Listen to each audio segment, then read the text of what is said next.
Hello and welcome to Take Your Time, a Persona podcast in which we normally are playing Persona 3 Reload day by day along with the in-game calendar, but this week there's not so much a week to talk about, but there is some other fun stuff to talk about. I am your host, Jonathon Dornbush, joined as always by my fellow co-host, Tom Marks. Tom, how are you doing? Excited for another full week of time skip. It never stops. Actually, it does. During these specific weeks, the game stops. Can't stop, won't stop, except for specifically the month of February. Which is so rude because it's a big month for you and me, and they just ignore it. Monsters. Well, we have some fun stuff to talk about. This week we are going to be doing a party tier list, so specifically all the members of S.E.E.S. We'll be doing a ranking tier list of all of them, how we feel about them. We haven't talked about what our boundaries or qualifications are. We can get into that on the show, as is our usual want to do things around here. But before we do all that, we're also going to be talking about the social link Tom didn't see. Yeah. And before we get there, of course, we do have our housekeeping at the top of the show. And that, of course, starts with our confidant call out. This is a huge thank you to everyone who is still supporting us over at patreon.com/takeyourtime at the Palace Ruler tier. We appreciate your support throughout this entire run so much. So a huge thank you to the following: Bob and Tim 64, Brody S, Cameron C, Claudia R, Dallas, Damon, Dan, Danimal Lover, Default Titus, Dexter, Caitlin E, Keegan H, Matt Attack, Michael V, P King, Programmer Sid, Sam K, Sarah M, Shade, Something Witty, Willy Wang Wang, and Zachary L. Thank you so much for supporting us and everyone else who is supporting us over at the Patreon. As a reminder, the Patreon will not be a thing you can support starting in March, so even if you have left yourself on accidentally to support us monthly, you will not be charged in March. And if there's an issue, please actually come bug me, because that shouldn't be the case. But we do thank you for your support so far. Of course, we don't have a pop quiz this week since we are out of dates. So before we get there, I did just have a couple quick things I wanted to mention at the top of the show. One, I guess also, hashtag not an ad. This is not sponsored. I just thought this was a really cool thing. Over at the official Atlas West YouTube channel for the 1 year anniversary of Persona 3 Reload, they did a fun video where they got the entire voice cast of S.E.E.S together to do just like a fun 1 year celebration thing. They do some like silly games. They play the game a little bit itself. They do like drawing competitions with each other and a bunch of silly stuff. It's just a really cute thing, and it's just a nice little kind of victory lap for that cast. And if you have enjoyed Reload and their performances, which I think have been so great, it's worth watching just for the fun of it. It's really sweet, and you get a really good sense of camaraderie, even if I'm sure they all recorded their voice lines solo in their closets or in booths somewhere. You know, it's really cute, really fun, and it's just a sweet little way to commemorate the game. So I would recommend you go check it out if you've enjoyed their performances. But yeah. That's nice. I missed that. Yeah, I got a pop like a recommendation for it on TikTok because someone who got their question answered made a video about their question being answered and how excited they were. I was like, why have I not heard about this? I like this game. So just thought, you know, in case people listening haven't gotten to check it out as well. It's really cute and fun and just like a casual hangout of that group. Also, it is really fun to just always put a voice to a face for me. So, yeah. Nice. I'll have to go check that out after the fact.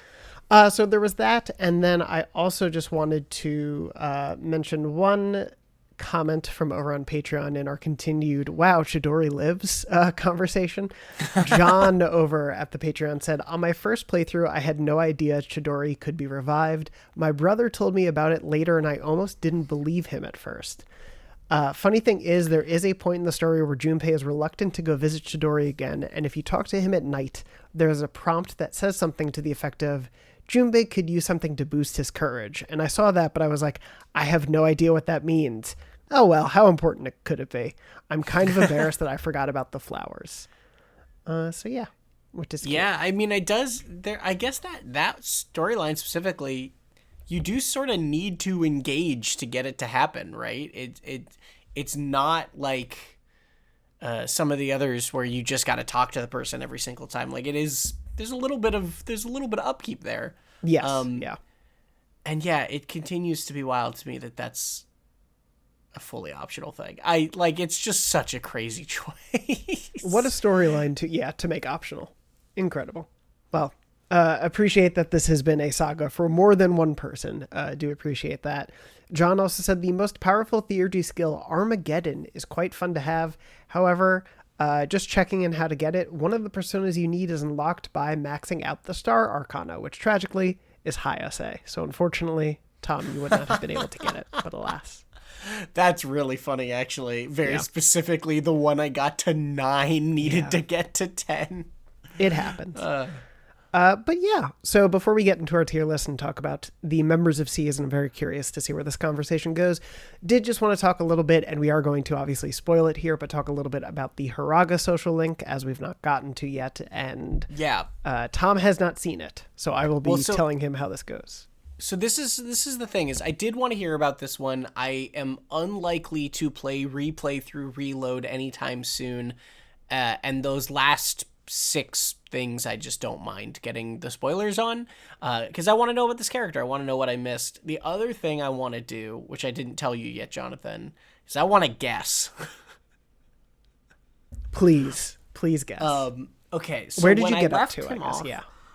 He the first few are all about how he wants to be an artist, but he's very innately a doctor. Like, he's very good at taking care of people. He can't leave someone in need. When someone collapses, he runs over to them and knows what he's doing. But his father just wants him to be a doctor and give up all this art stuff. So he applies to a competition, submits a painting, I think it is, to a competition, and says, if I win, I get to do what I want, and if I lose, I'm giving up art forever.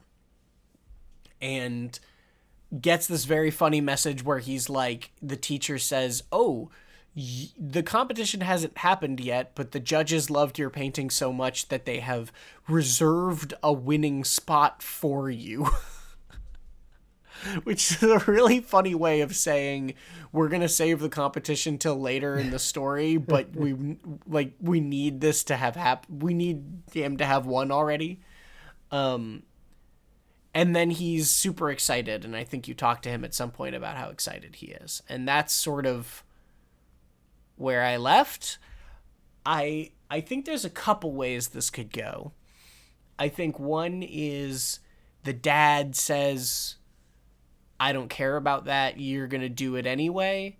I think the most sort of, maybe this is rude, the most sort of low-hanging fruit way that a story like this I think could go is he decides to be an artist. Something happens where he realizes that he would be neglecting people if he deprived the world of his doctor abilities, and then has a crisis of conscience about becoming an artist, and then at some point resolves it by deciding he can do both.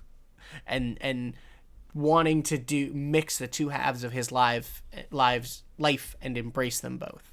That's sort of the vibes I got. My art can heal people. I mean, that's not quite what I meant. No, I know. Yeah. But yeah. That sort of thing of like, he's the character arc that I see in my head is he's very much running away from his roots and embracing this other thing, and then he learns that he can have two halves of himself living in harmony rather than having to reject one of them. Sure. That's fair. I would say you got part of it for sure, but are off a little bit. Okay. I'd love to hear. Yeah. I'm glad that I'm wrong, to be clear. You're definitely there when it comes to the, like, not neglecting, helping people thing. That is definitely part of it, where he realizes, like, at the end of the day, wow, he's really good at helping people stop from dying. He should maybe keep doing that. It does actually divert him a little bit away from the art to some extent. I think the main struggle here that gets explored is kind of like how oppressive, I guess, to some extent, his father is in his life to him. Like, he feels so forced by him or pushed by him in a certain direction. There's this domineering force that he's most rebelling against that in the interest of his pursuits of art. And To your point, I forget exactly where some details come in, so forgive me if I'm saying things you already know. But basically, there's that point at which, yeah, he's in this competition, and I believe it also includes like a chance to study abroad for his art. And so he's going to do that, even to the point I was where, going to like, say, if he wasn't a student, a convenient way to get rid of him at the end of the storyline. But I guess they did that to Bebe. Did they get rid of him like that? So he is going to go study abroad, and I think it even gets to the point where his dad is like, okay, if that's what you're going to do, I'm going to like book the flight for you, and I'm going to make sure you're there and like be still heavily involved. And so I think for him, he's like, I don't just want to do something because my dad is telling me to do it, but he is going to kind of go along with this. He is going to go, study abroad, make all these plans and whatever. And then as I think you're seeing him off at the station, someone's having a heart attack and he has to go save them. And you are with him and help him, prevent this old man from dying, basically. And he realizes how important it is for him to pursue this interest and how he is actively interested in helping people, that like helping people in this way is important to him. He is not just pursuing that line of work or that interest in his life because of his father. And I think that's the thing at the end of the day that he wrestles with the most is like, it does matter that I'm dealing with caring for people, and like having you, the protagonist in his life, is this idea that showing care for him in whatever he wanted to pursue, like having people who care for you matters. And he thinks about the idea of like, what if those people I had saved died? There are people who care about them in their life. If I can save even one person like that, like it is worth me doing this because I want to do this, not because my father wants me to do this. So he basically is like, I'm not going to go study abroad. I'm not going to go pursue this competition thing out there. I've got a lot of studying to catch up on, but I'm going to pursue this doctor thing, basically. So he moves fully away from art. Pretty much so. I think he resigns the art club, if I remember correctly. Wow. And is like, I need to study up because I need to be able, he's fallen behind on doing that because he kind of shirked all that. So yeah, it's almost a rebuttal of the idea that those two things could coexist, which I guess we could maybe get into that. But it is very much more so about this idea that, hey, it is important for me to pursue this because one, I care about it, but two, the importance of that thing. Wow, I hate that. No, I mean, the crux of it, of what you're explaining, sounds nice. It sounds good. The idea that, he's learning to do something because he wants to and not because there's an expectation is good. I think that it ties into death in its own way, right? Yeah. As well. That's all okay. But the idea that it's all or nothing is kind of a drag as an art kid. A little bit, I will say, and forgive me, I don't remember like every line of dialogue, so there might be some part where he's like, and I'll still do it on the side or something like that. But I remember it very much being like, I'm leaving the art club. I got to go do this thing because I got to go study up. Like there's a world, where he does find a balance, but at least in this moment, he is like, I've realized this purpose is important and I am going to pursue it. And there's a lot of that, I guess, because that kind of happens with Hayase too. Yeah. Yeah. Where he's like, I gotta go get a job. I guess I'm done running. You're like, whoa, man. Bummer. It does say a lot to a certain degree of like the expectations that are put upon young people to figure out their life. Yeah. Yeah. Yeah. But the trend of some of these storylines seems to be like pretty aggressively live up to your responsibility rather than do what makes you happy. Yeah. No, absolutely. It says a lot. Can I tell you a fun fact unrelated to the storyline that I've seen, but something when I was making sure I remembered everything about this character that I learned a thing about, and I guess spoilers for Persona 3 Portable. Very briefly, I guess skip ahead a minute. If you choose to play as the female protagonist, Hiraga's social link is replaced by Ryoji as a social link. What? Yeah.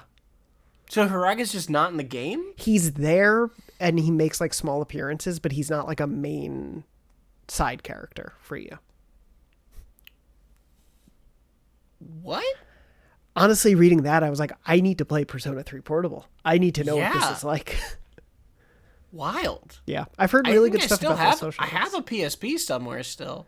I have it on PlayStation, but I feel like I should just get it for Steam so I could play it on a Steam Deck. Yeah. Anyway, Did you hear there were reports, by the way, that of apathy syndrome. yeah.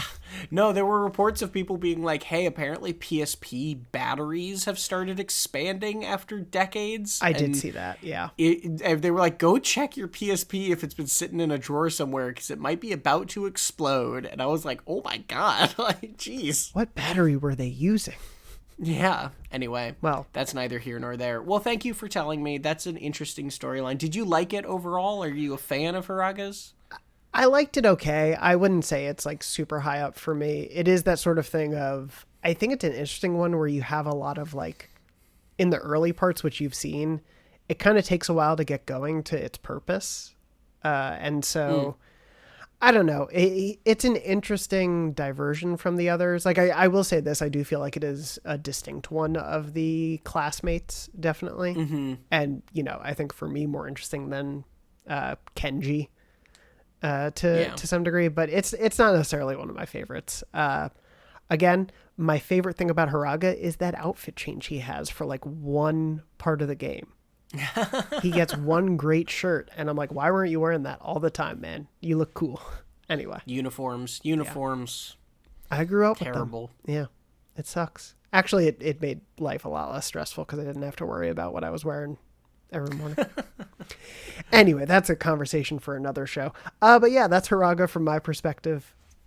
Glad you know about it now. We're not ranking the social links. And actually what's very funny is, because again, trying not to spoil things, you can spend a lot of time at the end of the game seeing how things are going. The part you have not played yet. And there were even some comments in the Patreon where people were like, if they rank social links before Tom plays that, he might feel differently after the fact. Yeah, maybe we'll hold off on that one or something. Yeah. Or maybe I'll go talk to everybody and then wait to do the end of the game. God. At that point, you should just play. Anyway, all that committed to the bit. I appreciate it.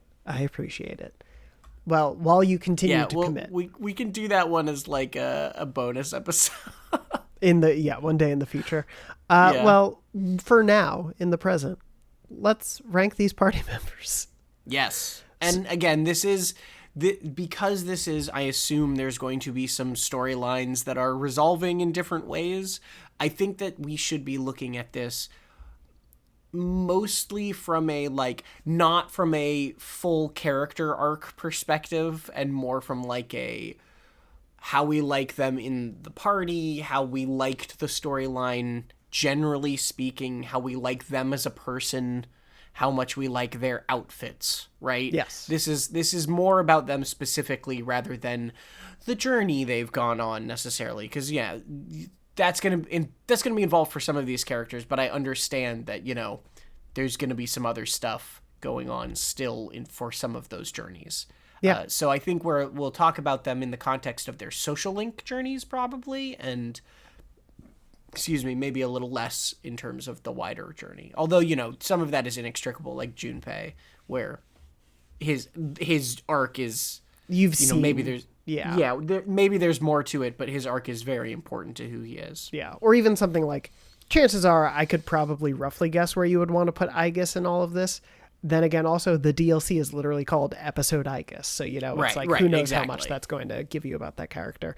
But yeah, anyway, so all of those caveats aside, we wanted to do something fun. We thought this would be fun to do. First things first, we should remove Shinji. Well, I was going to say, if you want to talk about characters who are done, do you want... That's even worse. That was darker than my joke. Yeah, I know. I was like, oh, I have a real dark segue. We don't...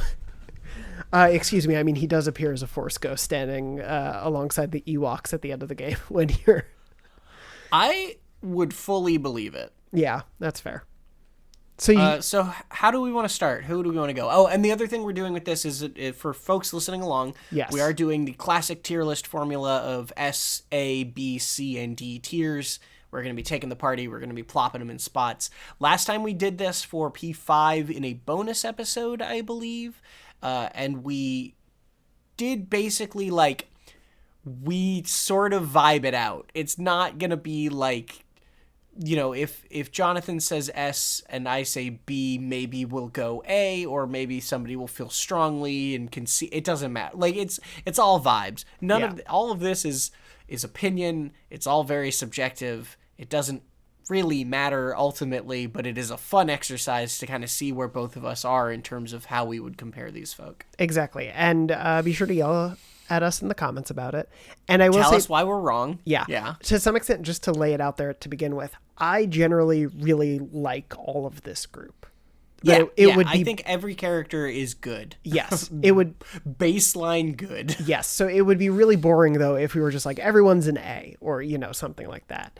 So I do think you will probably see some variants where it's like, I don't think this character is a C, but in relation to the others and what we like about them, I think like that's where you'll start to see that stuff happen. Yeah, I think that's the correct thing. Is it's like it's a hierarchy rather than like a hard label. Like what? Like if we wanted to do it, it would probably be like S, A plus A, B plus B, right? Yes. Like it would be closer to that than it would be what we're actually doing. That feels very fair. Yeah. But that's a less interesting visual, so we left it how the page had it.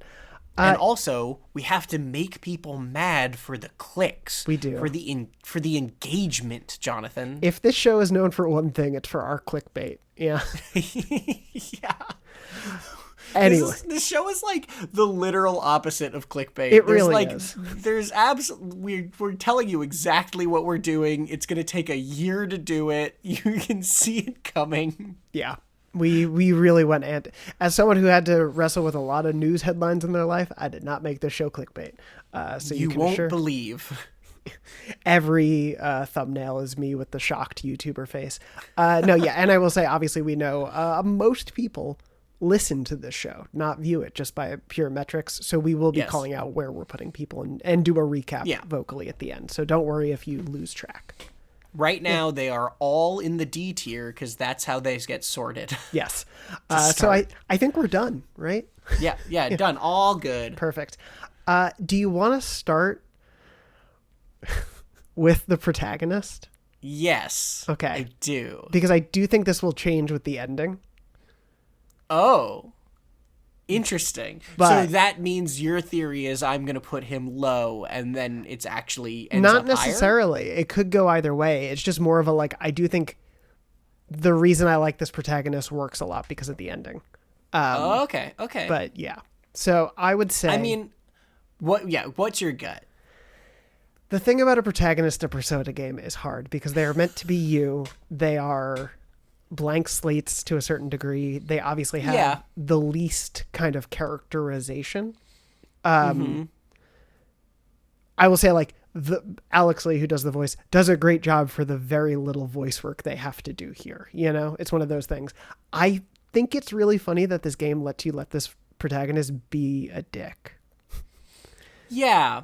It's the responses that you have in this game are certainly better JRPG options than some games, which are very bland or like the same flavor of yes.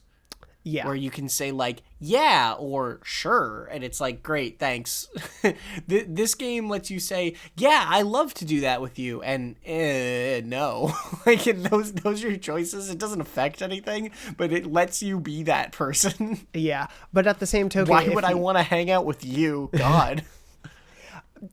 Given that though, I think it is also strange because if you think of the idea that the protagonist is the answers that you give, if the game wants you to give the answers that get you the most points with people, a lot of those are not great responses.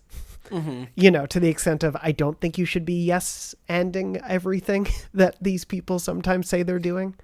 Yeah, you say some bad stuff. Yeah.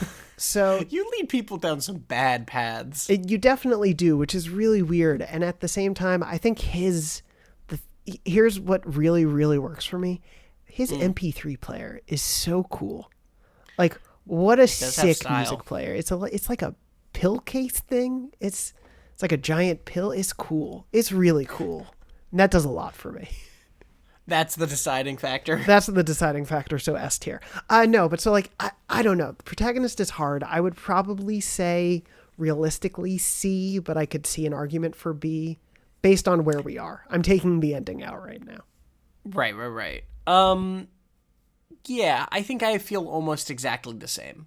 I think at the end of the day, it is still what you make of him, and does not have much personality outside of the personality you choose to give him, in a way that I do still think feels like Joker. I feel like has flair in a way this kid doesn't. Yes, yeah, that's fair. Joker has sort of a swagger to him. He has the showmanship, those little coy smiles as he like adjusts his glove. There's sort of none of that. It's all in the dialogue. Yeah, he has a defining thing to him that this guy doesn't as much to us. Yeah. For me, that would put him at C, but I do also like sort of how it factors into the story stuff, like with Ryoji and death. So I think my gut says C, and probably once I beat the game, it'll be a B. Okay. We can always revisit this on the final episode, but let's say C for now. Yeah, exactly. If things change. Do you want to just go down the line, or it's a weird line, so we could hop around? Whatever you'd like, either way. Oh, boy. Okay. Do you want to... Let's just go down the line, because they're random, right? Yeah, I basically they were kind of mixed up, so I just pulled them down at will. There's no set path here. Then let's go down the line. Cool. Yukari is next. I think she can stay at D. Wow. No, I'm just going to make that joke for every character. Yeah. Can we create every character? It feels offensive. It does. It really does. No, my gut for Yukari is, I don't know anymore. I had a gut for Yukari, and then I looked at the rest of the cast, and I was like, maybe it's higher than I thought. My gut was A, but I might be S. That's fair. Oh boy. So to my knowledge, because of the DLC, Yukari is actually a somewhat contentious character with people. Oh, so okay. This is because of the DLC. Because of the DLC. So this is removing that from it. You know, I really like Yukari. I think sort of as the, I guess, first female friend the protagonist makes, and kind of the trope of that, of maybe the will they, won't they there, that is definitely present in the story. I think she's a really interesting character, given, I would say really, especially given the storyline of her dad. I think the resolve that she has there, the shock that she has there, her interest in things here is a really good motivation. And I think it's played very well with this character. It is definitely very cliche, especially in the sort of obfuscating of the truth, where it's kind of like, I watched that video first time and I knew there was something wrong. She should have probably guessed, but, you know, she was a sad kid. I think it's done very well. I would easily put her at A. I do think there is an argument for S with her, but I easy A for me, 100%.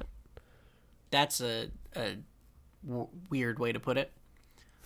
Not because of the movie. I'm just saying. I've never seen it, actually. It's about promiscuity. Okay, I didn't know. I don't know. I think it is, at least. But it is based on the Scarlet Letter, right? I do know that. Yeah. Okay. Anyway, I'm fine with A. I would also argue that persona-wise, she is exceptionally valuable, both for having the best and cheapest healing. That is fair. Yeah. And then also the Theurgy that gives everybody concentrate, which lets you chain into other Theurgies concentrated. That was like my strategy the whole end of the game, was load Koromaru and Yukari's Theurgies, use Yukari's, and then use Koromaru's and just blow someone up. So I didn't want to be too much of an influence here, but like, You just moved it straight to S. Here's my thing. Like, as I was forgetting about battle stuff, and my God, yeah, when you have those low MP magic attacks, it's SP, crazy. It's it's crazy how cheap her heals are. Yeah. It's nuts.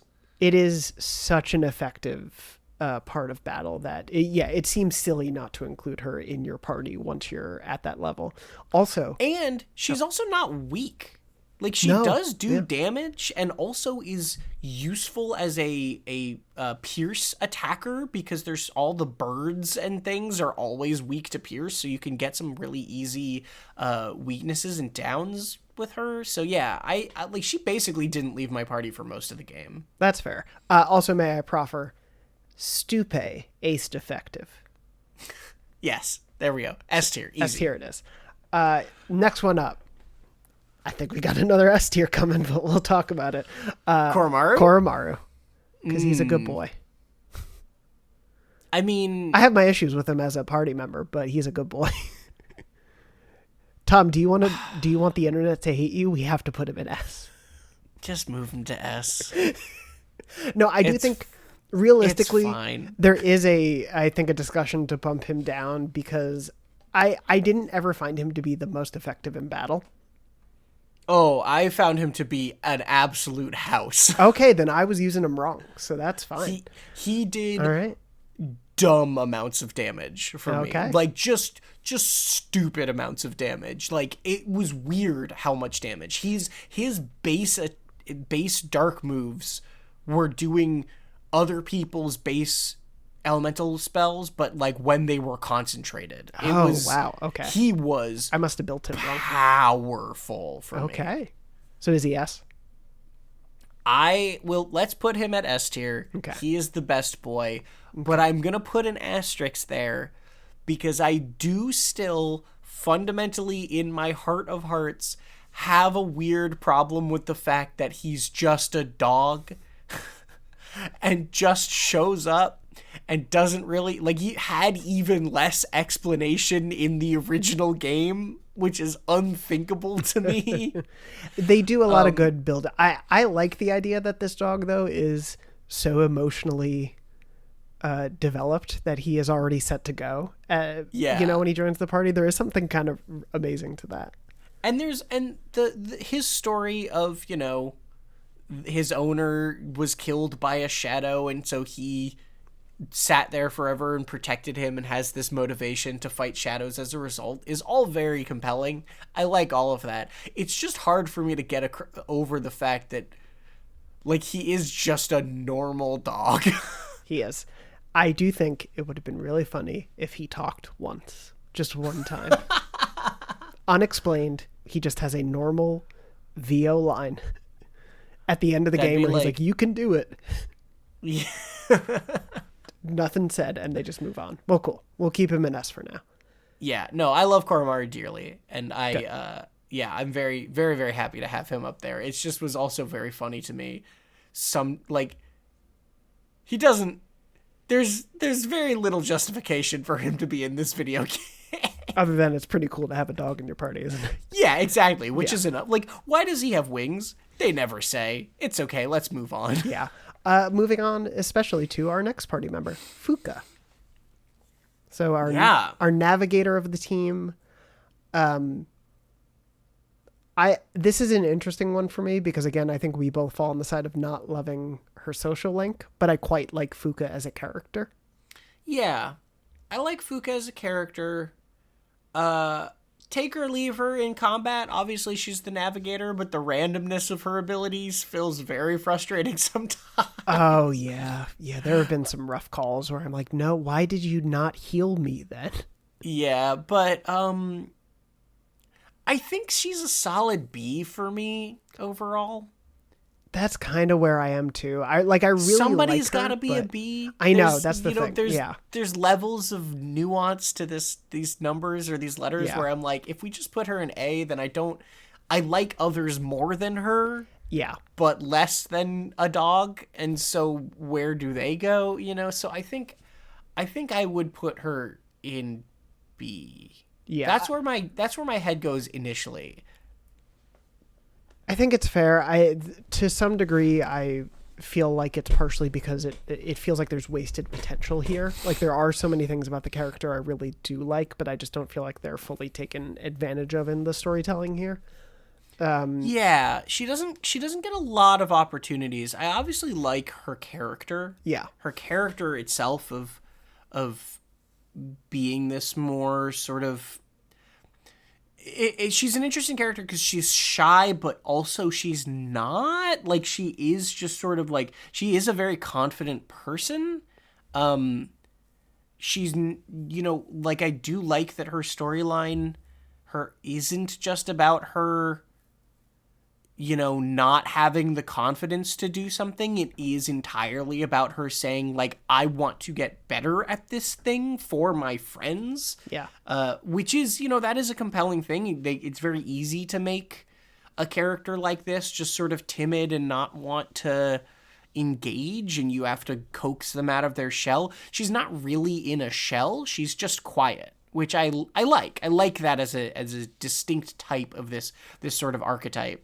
Yeah, there is definitely a way she could have been more stereotypical in terms of the quiet, shy, nerdy character, but they rebel against that, and I do appreciate it. But yeah, there's just, I don't know. I would also say in terms of the battle stuff too, when you bring that in, I barely use most of the abilities they give Fuka. Yeah, I do Sylphid Aura right before big fights, and then I do her scan, and then at the end of the game, I was like, I'm skipping these floors. I want to get to the final boss. And I would just do the scan there. I think her effectiveness as a navigator is sort of, it's uninteresting to me, I guess would be the right way to put it. It's not bad. She has useful stuff. It's just sort of there. It just, it doesn't feel tied to her necessarily for me. That feels fair. So I do love at the beginning of big operations, whenever she's like scanning and looking out for other things, or looking over the city, that part of her I do like as well. Yes. But yeah, she's also bad at it. It seems she does get surprised a lot. That is fair. She gets surprised a lot. No, that's not her fault. No. She does a very good job and tries very hard, and then they have lots of ways to deceive her. It seems is the better way to put it. B it is then for now. Yeah, let's do B for all right. Next up on the list, Shinji. I mean, D for dead. No, we can stop this joke. It's not funny anymore. Yeah, Shinji is great. I really like Shinji. Yeah. Shinji is see, this is the funny thing is this there is going to be some nuance here. I think it'll be okay overall. I like what Shinji represents. I like the arc that he's gone through. I like the struggles he goes through. I like, this is going to sound rude and I don't mean it this way, I like that he dies. I think that is a really interesting twist, and they really do a good job of sort of making you think he's not going to with the way they do items and party stuff. I like the lessons he passes on when he does. I like a lot about him. I think my gut says A for him. A feels fair to me too. We're on pretty close ground. I feel very similarly in the sense of I am very sad that Shinji dies, and it really hits me the two times I've seen it. But man, does it make the game work. Like, I think that is such a consequential part, and obviously that's not the character, that's the game. But I do think the way he is involved in that moment, the way he is putting himself on the line for Ken after essentially meeting up with Ken and Ken being like, I'm here to kill you. And he's like, no, I'll still die for this kid, because he understands what it means for Ken to do that, what it means in his own life, what he's gone through. I think there is a lot that has done so well with that character in such a short time. And I almost think it would be ruined if it had too much more time. I think like the fact that he's there so briefly works so powerfully. So yeah, A works well for me. Yeah. Yeah. His demeanor would almost be cheapened if he was at the final boss fight with you being a hero. Yeah. Yeah. It wouldn't really work. in the same way. So yeah. And then him showing up as a Force ghost does actually work. Yeah, it works perfectly. What a scene. I can't wait for you to see it.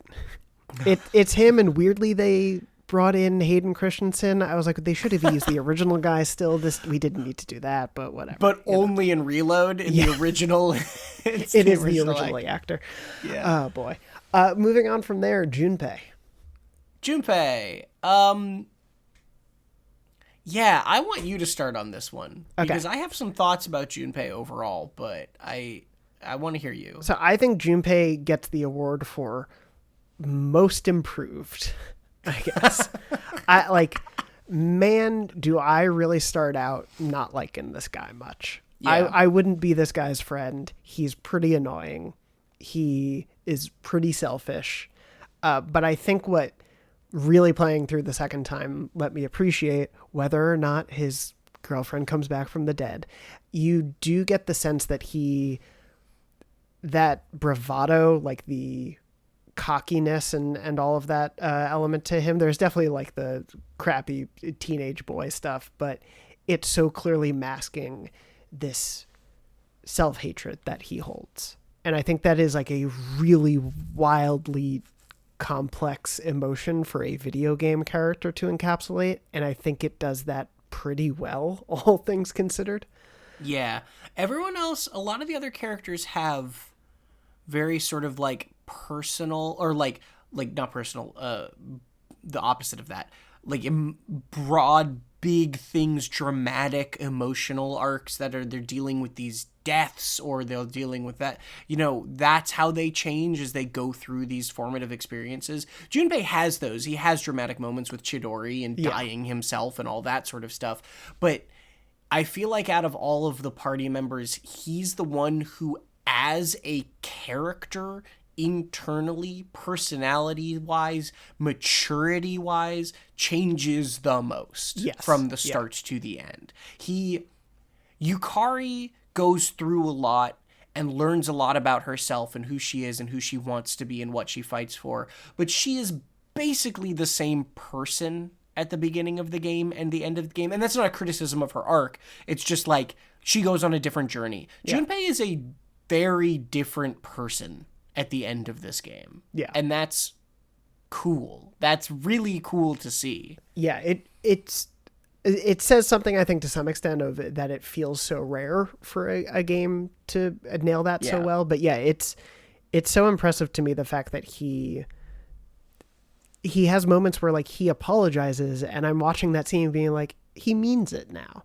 Like the fact that I even would think he means it or he doesn't mean it, instead of just being like, that's what the character said. It's like, yeah, I buy that at this moment Junpei would apologize. He wouldn't have if this were happening 6 months ago. He would have been a dick to you and sulked about it. He has changed. He has evolved. He definitely, I think, to your point, you've said it a few times, I think, very eloquently, and I will butcher it. But like, he is also almost at like the start of his journey, pretty much, to some degree. But I think watching him get there is really, really impressive and really well done. At the end of the day, I don't like him for a chunk of the game too, so there is that weirdness to it, but I think you're kind of like intentionally supposed to. Give me a letter. Honestly, I'm between S and A. I think I'm a similar place. Yeah. I could really see a mark for S. I guess bringing him down would be, I wasn't in love with him in combat. He's at his best when he does criticals, and you really like it. And if he's not, I felt like he was kind of a weak link, but he does have a great Theurgy. He's got a lot of damage too in the right situations, the right opportunities. I think that I would put him, God, it's hard. I think I really don't know between the two. It's hard because, like, my thing is I love the journey he goes on, and I love that there's actual growth, but I think I like that about the writing more than I specifically like that about him. I get what you mean. Yeah. He also does, like, a lot of dumb stuff. Yeah. And there are periods where he is very whiny. Very whiny, very uncomfortable toward the women around him. Yeah. Let's go A. A? Let's go Okay. A tier for Junpei, but it's like a high A. That's it's higher than Shinji. A. Moving on to Akihiko. Aki, I like a lot. I think that the thing that makes him for me, he's an interesting character combat-wise. He's got an interesting sort of vibe to him in terms of this, boxer that everyone knows. He's got a little bit of celebrity status. His training stuff is boring to me. It gets very old very quick, but the thing that I think sets him over the top is his relationship to the others, is his history with S.E.E.S and with Shinji, and how that then ties into him sort of needing to carry the torch with Ken. I think everything he does in that side of things is really, really compelling to me. I think he's pretty safely A tier for me. Maybe B, but probably A is where I'm thinking. Yeah, I think it depends how much we want to be, I guess, equal throughout the thing, or if we don't care there. Because I could see an argument for B just in the sense of I would say he's a relatively not flat character. He does come to a realization and everything. But again, it's just, he's sort of, there is almost a one-noteness to him. I really like Aki. Like, I think he's great too. But there's just something about him where I'm like, he's very much the same guy he was at the beginning as he is at the end, to a degree, Sure. for me. Sure. At least the fact that when we're told he feels a change, it does feel like we're being told that he's emotionally changing rather than seeing it as strongly, I guess, as some of the other characters. But yeah, I think he is a great, to your point, mentor figure, especially for Ken. I love the idea of the trio of him and Mitsuru and Shinji. I think I would have no problem with, because I think the older brother nature of him works really, really well. So I would have no problem with A. Let's do that. Okay. Let's throw him in A then. Okay. Continuing Okay. of that trio, we're up to Mitsuru. I almost had, a lot of big red bows in this group. Yeah, there are. I mean, uniforms. Yeah, true. Mitsuru is next. I can let you start since I started for Yukari.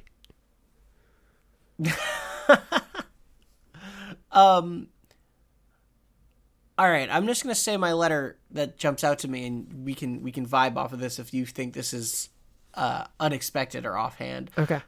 She feels B to me. I don't fully disagree, and I like Mitsuru a lot.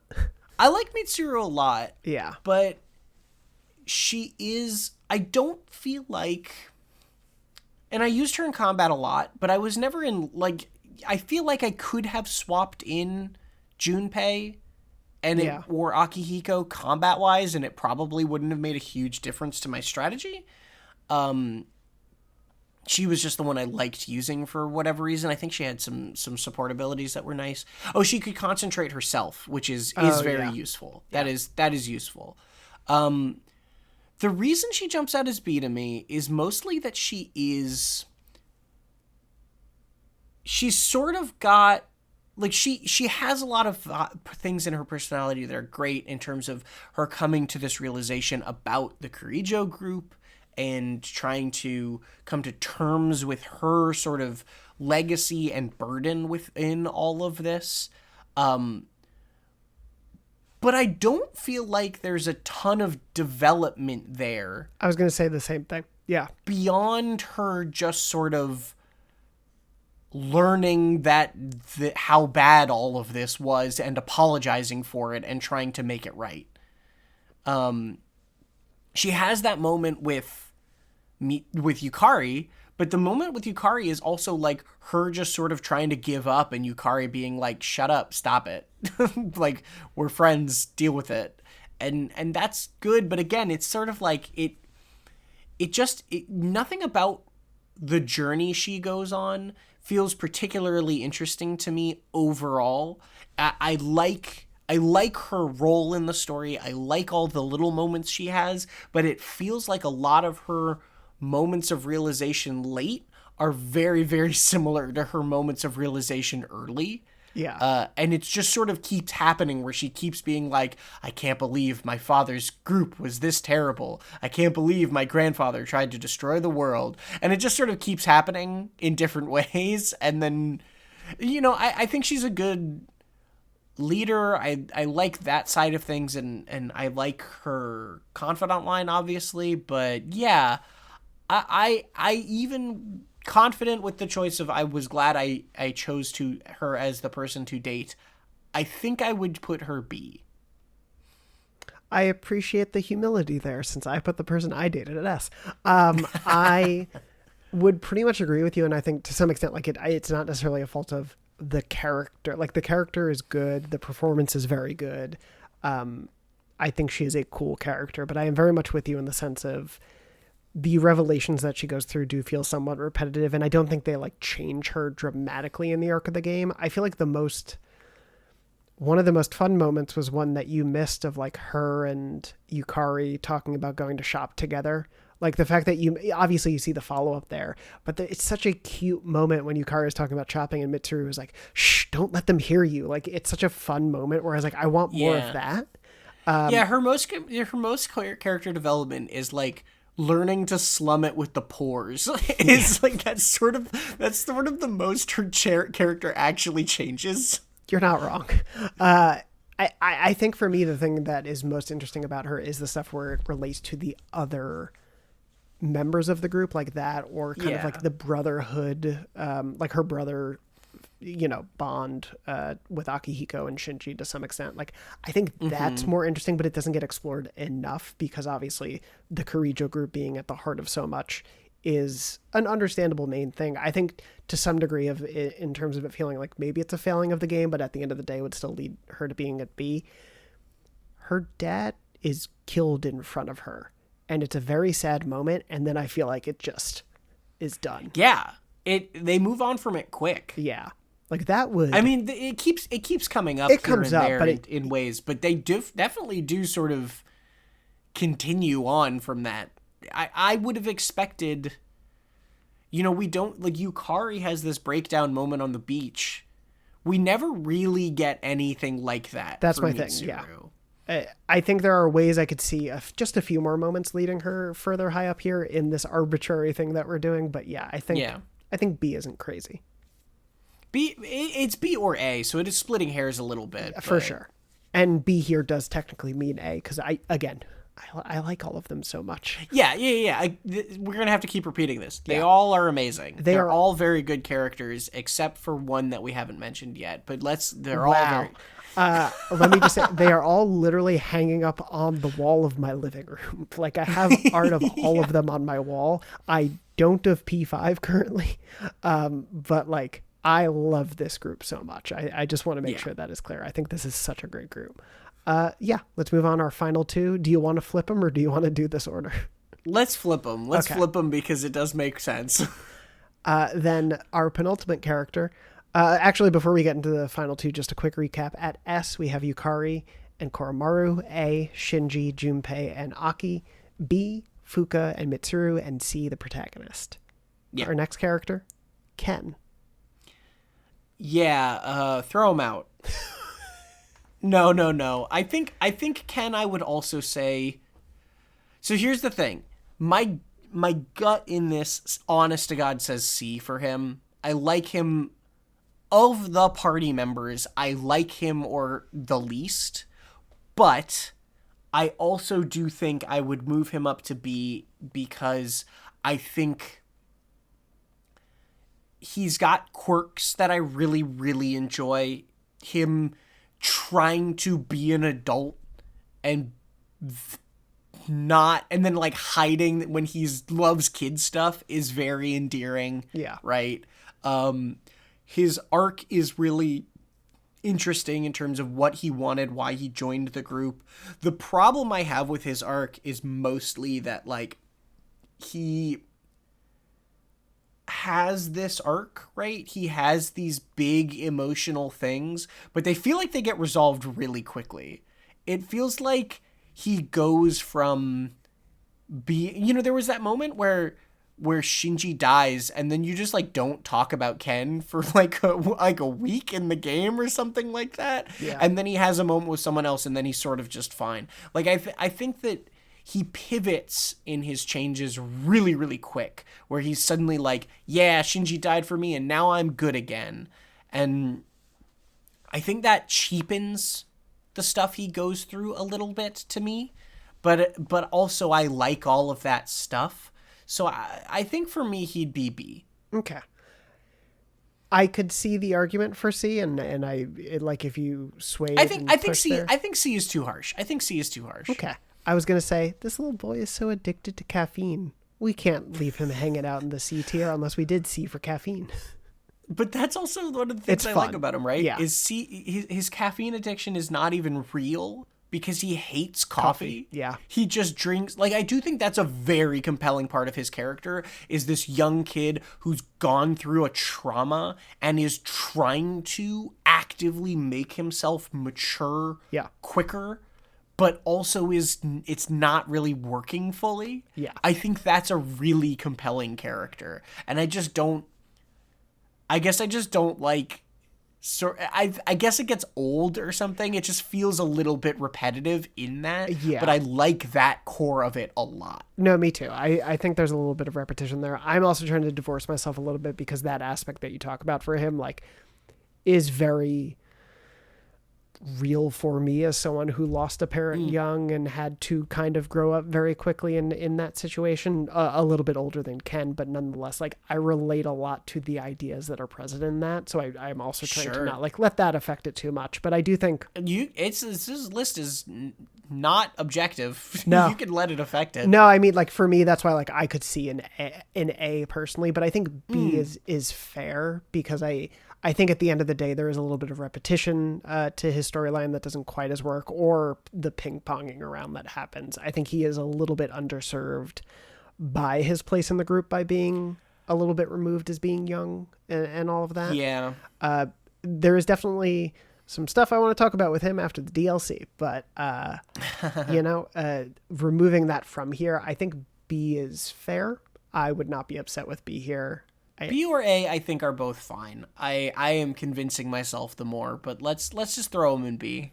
We'll do B. And then the differences between A and B tier here are splitting hairs a lot of the time.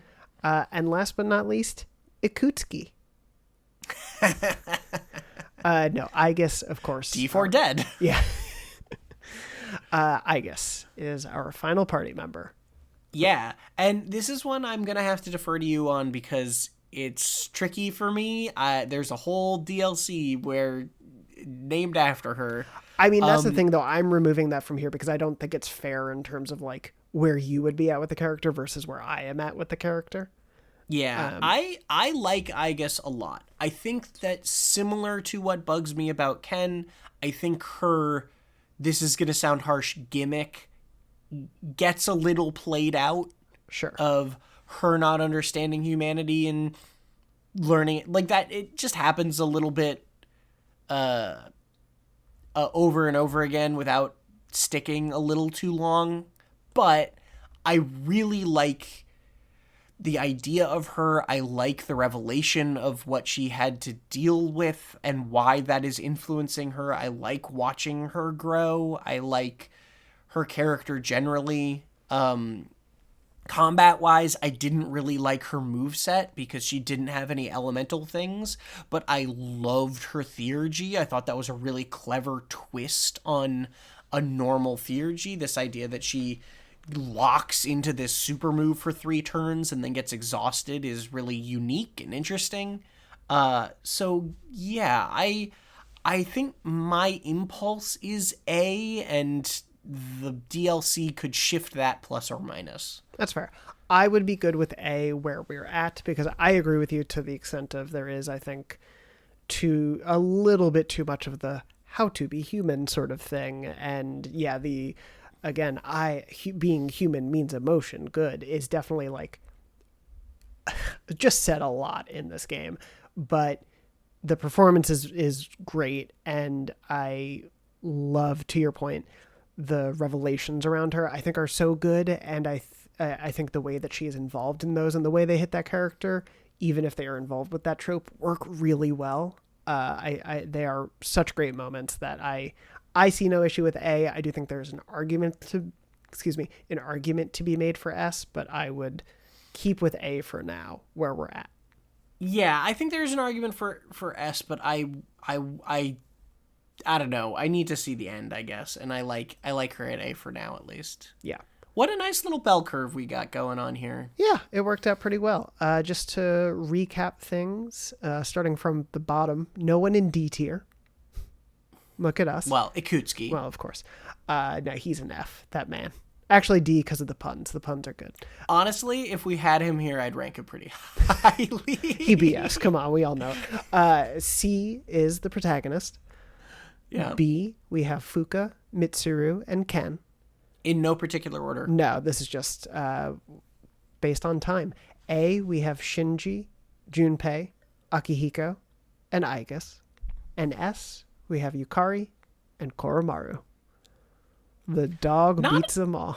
Not a bad list. I mean, No. you could argue over the specifics of it depending on taste and preference and all that jazz. That's what this is. Yeah. But at the end of the day, if I look at this list, I'm like, yeah, I generally like the people in one tier more than the people in the tier right below them. Right? Yeah. That's sort of the vibe, even if it is close in basically all instances. Yeah. I cannot express enough because, again, it's fine if you get mad at us.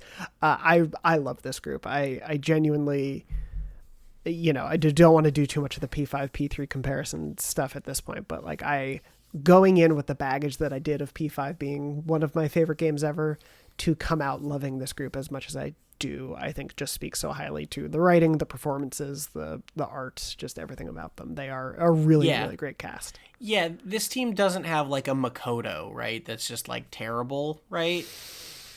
I almost just instinctively was going to say a yeah to whatever you were saying to be like a nice co-host, and then I was like, hold on a second, brain breaking. I'm sorry, I couldn't resist. It's fine. No, I love appreciate Makoto. Well, yeah, so that's our list. Let us know yours. Let us know where you agree, disagree, respectfully, of course. Please do. I would love to hear if folk have their own sort of versions of this or disagree highly for whatever reason. Yeah, keep it respectful, but like we're not putting this out in the world and then saying, do not question us, right? We'd love to hear from you. Yes, I think hardly definitive is not necessarily a word I am willing to put on this. So, especially given we haven't seen the end of the game in this playthrough. So, yes, we are, yet again, a little bit closer to that. I think, is it one more week in between? Is that how the time works? One or two? One or two. We're pretty close. 15th. Wait, let me do it. Bop, bop. 2 more. Okay. We get 2 more. All right. Though I do think we'll have to talk about the calendar because I think technically the 3rd shows up or the 4th shows up early enough that we could just do it the week after. But we'll get there. We'll figure it out. We'll make the math work. Anyway, we'll make the math work. We do have at least one more in between week. We haven't exactly figured out what that's going to be. We've had some suggestions. We've had some talks, but please let us know what you would like to see. We've heard everything from other tier lists to there are Persona 3 movies out there. Did you ever play the dancing game? No. Okay. I didn't. It's just an easy guess, but there we go. We're not going to talk about the dancing game next week. We'll figure out what we're talking about and let y'all know what that is. But either way, we're just going to be hanging out until we get to the end. And then, of course, as a reminder, we'll be covering the final day of the game in an episode talking about that. And then we will be covering episode, I guess, the DLC of Persona 3 Reload at the end of March 31st, because that is when it takes place. So look forward to that. I think you're actually right. Just looking at the calendar, we've been doing this for years, and trying to plan out the calendar is always a headache. Every time, no matter what. It's so wild. But yes, if we did one more episode and then did the final episode, that final episode would be going live basically on 3rd for Patreon, 4th on the 4th for the thing. So that's probably the way we should do it. That probably sounds about right. End on the day. Yes. So let's plan for one more episode in between. You're all planning with us, and then the final episode of the story after that. And, because then otherwise we're ending the season on like the 11th or something, which just feels a little wrong. Feels a little silly. So we're going to do that. And then, as we mentioned, there will be a break in between. And we will have, I hope, plenty to talk about. So we'll see where that goes. Tom, any final thoughts? I almost get to finish the game. I'm excited for you. Yeah, you're almost there. Well, with that said, Tom, thank you, as always, for joining me. And thank you to everyone out there for listening and watching.